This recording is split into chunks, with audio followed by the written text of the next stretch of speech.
అగ్రరాజ్యం అమెరికా అధ్యక్షుడు Donald Trump తమ దేశంలోకి వచ్చే భారతదేశ ఉత్పత్తులపై విధించిన అదనపు 25% టారిఫ్ అమల్లోకి వచ్చింది. దీని ప్రభావంతో ఒక్క రత్నాభరణాల రంగంలోనే దాదాపు 1,00,000 మంది ఉద్యోగాలపై ప్రతికూల ప్రభావం పడబోతుంది అన్న ఆందోళన వినిపిస్తోంది.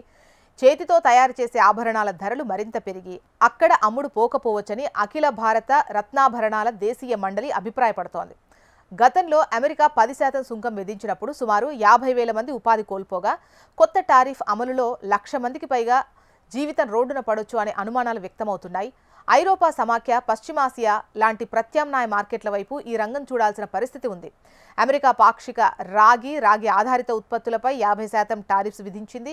2024-25లో యుఎస్కు మన దేశం $360 మిలియన్ విలువైన రాగి ఉత్పత్తులను ఎగుమతి చేయగా ఇకపై వీటి ఉత్పత్తి తగ్గి ధరలు పెరిగే ఛాన్స్ ఉంది. అమెరికా నుంచి వచ్చే రాగి ఉత్పత్తులపై మన దేశం 2.5 నుంచి 10% సుంకమే విధించే అవకాశం ఉంది. దుస్తుల ఎగుమతి తగ్గే ఛాన్స్ ఉంది. తాజా సుంకాలతో దుస్తుల ఎగుమతులు తగ్గబోతున్నాయి. మధ్యంతర వాణిజ్య ఒప్పందం కుదిరే వరకు ఈ పరిస్థితి కొనసాగే ఛాన్స్ ఉంది. ఇక భారత్కు చెందిన రెడీమేడ్ దుస్తుల ఎగుమతుల్లో అమెరికాకు చేరుతున్నవే 33% కావడం గమనార్హం. యుఎస్ దిగుమతి చేసుకునే దుస్తుల్లో భారత్ వాటా 2020లో 4.5% ఉండగా 2024లో 5.8% పెరిగింది. చైనా, వియత్నాం, బంగ్లాదేశ్లకు కలిపి 49% వాటా ఉంది.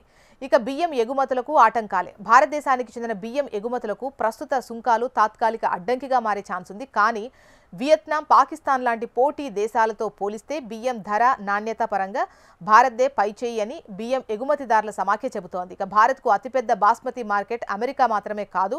2023-24లో మన దేశం నుంచి 52.4 లక్షల టన్నుల బాస్మతి బియ్యం ఎగుమతైంది. అందులో అమెరికాకు 2.34 లక్షల టన్నులే ఎగుమతైంది. భారత బియ్యంపై సుంకం విషయానికి వస్తే 25% ఉంది. మన పోటీదారులైనటువంటి చైనాపై 34%, వియత్నాం 46%, పాకిస్తాన్ 29%, థాయిలాండ్ 36% కంటే తక్కువే ఉంది.